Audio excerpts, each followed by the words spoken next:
Can your colors be as good as the company you keep?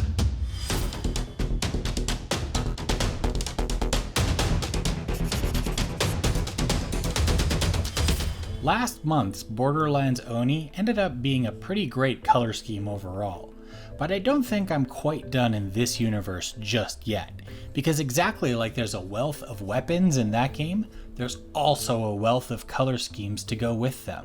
So this is going to be an ideas video. 4 color schemes for the price of 1, and some more help on how to get that black lining. And to continue the trend, I'll be using the Eternal Dynasty again. This time, Scouts and Temple Guard. Scouts because I think their armor will work really well with the layered schemes, and the Temple Guard because I have to make sure they work with more flat and sleek models too. Plus, both of them are a bit more organic than the robotic Oni, which means I can show off how to blackline more organic materials like pants and cloaks in the grungy cel-shaded style.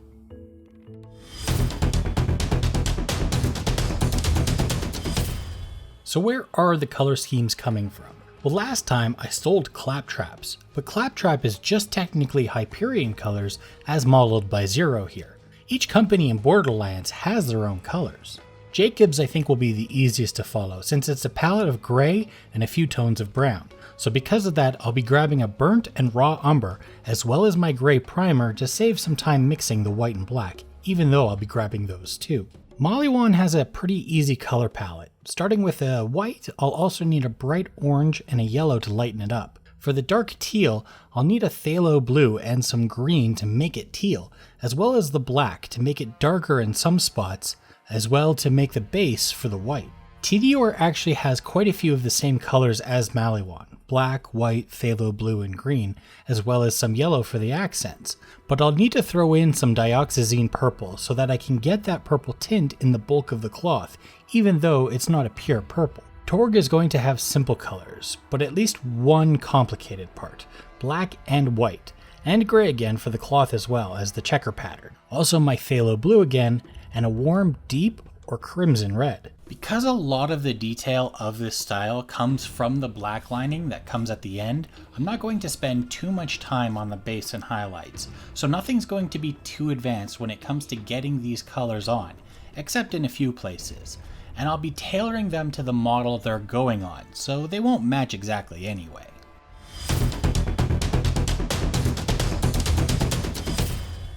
For all the scouts, the best place to start is always going to be their hard to reach under armor padding. For the Jakobs scheme, they make it look like metal by having a high contrast. So in this case, even though there's not much color going on, it'll have a few more layers to get those deep transitions. Starting with a dark gray base layer. From there, it'll just be some layering with this mix, adding a bit more white to it each time. The first layer more overall, keeping the recessed areas quite dark, but as the mix gets lighter and lighter, I want to focus the layers towards upper sides of planes and cloth folds. For the browns, there's 3 of them. A dark burnt umber, a lighter, slightly desaturated version of that more overall, and a light, more raw umber in a few select places. So I'm going to start by just making everything else the desaturated brown by mixing some gray into the burnt umber. Like the gray, the overall brown has a really high contrast, so for this I'm going to do the same thing, adding white in increments and focusing the lighter highlights in really tight areas that would catch the most light. The dark brown is kind of only on the straps in the example, so that's how I'm going to be keeping it on the model, though he has quite a few more straps. I'm using the burnt umber still since it's quite dark and saturated already, but with a good bit of black in it, because I still want it even darker to really stand out among the neutral brown.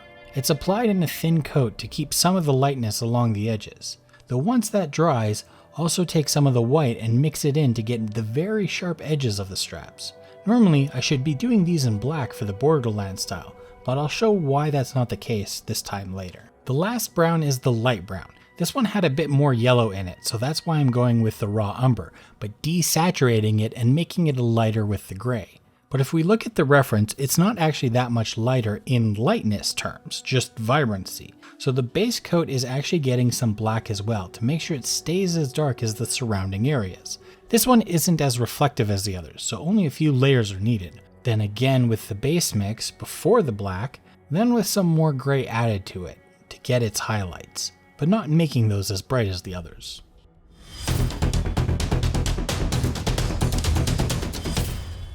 The main dark teal of the Maliwan scheme actually has two dark teals, a more saturated one and a less saturated one. I'm going to start the Temple Guard's pants and robes with the desaturated of the two versions, making the dark mix with the blue and just a touch of green to get the teal and gray to desaturate it. Then black until it's the right starting lightness. The cloth pants and cloak get a base of that. Then with some gray into that mix, I'm going to give them a two-step layered highlight.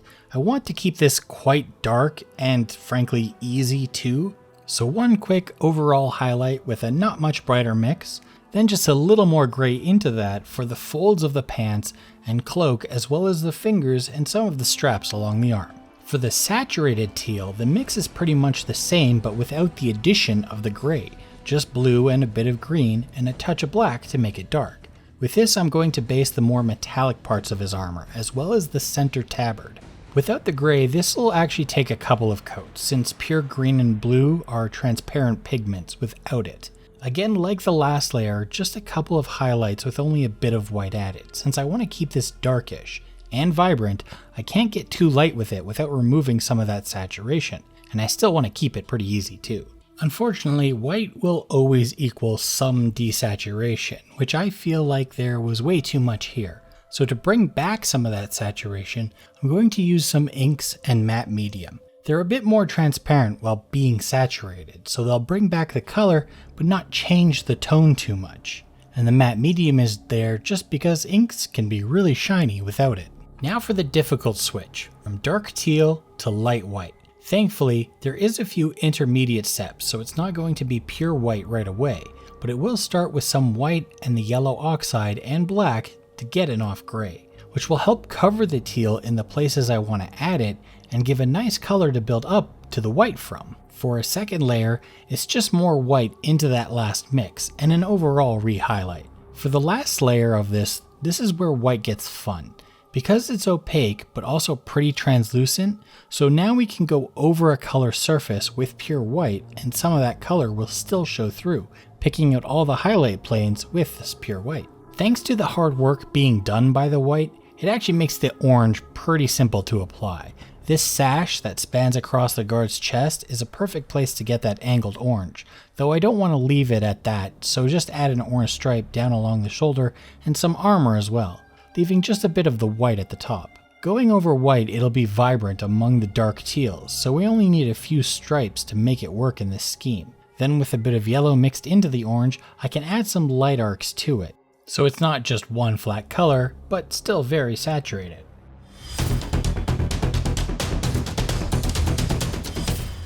Tediore I might end up making a little tedious on myself, because some of the armor has these patterns that create a stripe effect. Technically it's more of a carbon fiber pattern, but I won't be able to make that distinction at this scale. So I'll get to that in a sec though. First I have to do the cloth layers to get them out of the way, and that's going to be the purple in this scheme. Though it's not super purple like just a straight Diox purple might be, so I add some blue and just a touch of gray to desaturate. It gets a base coat of that and a few highlights, with a bit more gray added each time, but keeping it more on the saturated side of things. Tediore's teal is a little more on the green side than Maliwan's, so in this case it's going to be the phthalo green with a touch of blue and some black. For you guys, if you want something easy, just layer this, mixing in some white as you go. But for me, I'm going to do something silly and actually try to get this pattern. Starting with the base coat, but then as I add more white, I'll create some stripes, just trying to keep them thin and evenly spaced. Once I have that pattern, I'll make it a little more jagged by adding more white, then in the highlight planes, add evenly spaced dots along those light stripes. The light green is simply a desaturated green, so it's a simple mix of gray and green, but not starting off too light since I want an underlayer that matches the shade of the surrounding area. This goes on a few select plates and bags, just anywhere to balance out the symmetry. Then highlight the planes upwards towards gray with a few more layers added to it. I want to get this greenish yellow of the logo into the model scheme as well, so just make a mix of green and the yellow oxide. This I only want in a few small places, so the arm buckles and the pipes that connect his chest piece and straps together I figure would be the best place. His belt buckle too, but that's so hidden it won't be seen much. On other figures I guess though would matter more. Then just white to get a few highlights in those small areas.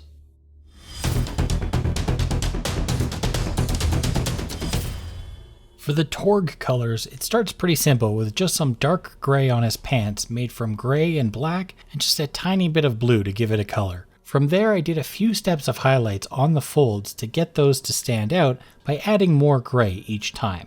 Anything that isn't gray now becomes blue with a desaturated phthalo I got by adding some gray and black to the phthalo blue. Starting dark of course, and then adding a bit more gray each time to get some highlights along some of the planes. Except on the belts, which only get the very edges with this highlight, so the bulk stays the dark blue. Since we know the scheme has red, you might be wondering why I didn't leave spots for the red unpainted. Well, that's because I'm actually going to use that shaded blue as an underlayer for my red. I'm only getting the top part of each shoulder pad and the scarf around his neck, leaving the lower wraps around his legs blue, since this is just for accents. Once that's down and dry, I should have a darkish red with some bright spots, so I'm going to take the pure red again and just do a few more layers over those bright areas to get me a more solid red color. I can also add a tiny touch of white to make it ever so slightly pink to get a bit more intense, like in the example. Now for some checkerboard. You'd think that'd be easy, right? Just draw a grid and fill in some of the spaces. But actually, when you do that, what happens is the light squares tend to look small compared to the dark ones because they're not touching via corner to corner, but encroaching into the white's area. So the plan is to actually paint the pattern square by square. To get that on the model, I need to start with the base of my primer gray with some white in a few layers. To fill in the squares, I'm not using a solid black as I want the darkest parts to always be the cell shading, so just a dark gray this time, made with black and a touch of white. I'll start with a single square in the center of the area, then use its corners to make another square of about the same size branching off from it. Since in the example the squares just kind of cut off on the edges, I'm not going to worry if they do that here as well.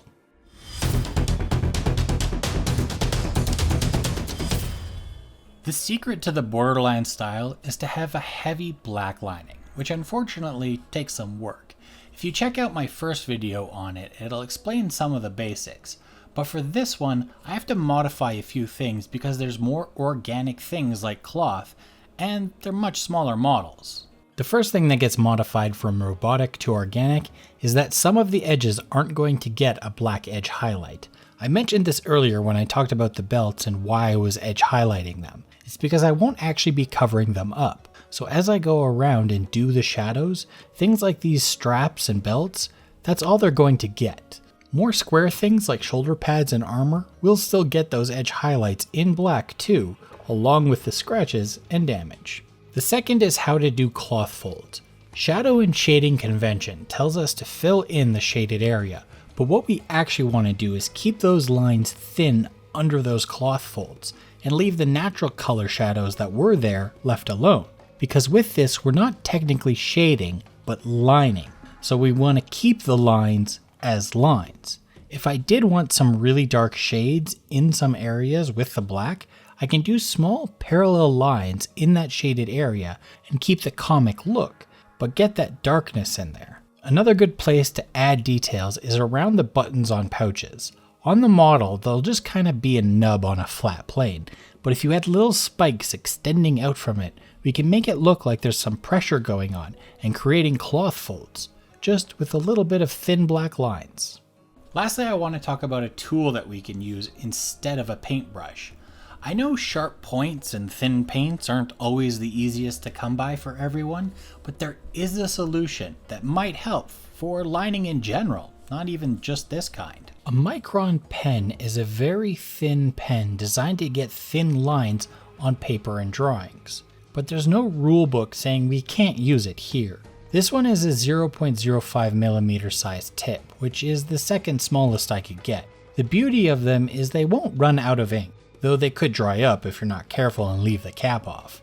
The tip will stay the same size throughout, and you never need to wash it or reload paint. The only small downside is it can be hard to get into some areas due to its size around the tip and the sides of the pen. Plus, it has a glossy finish, though that's fixed with some matte varnish at the end.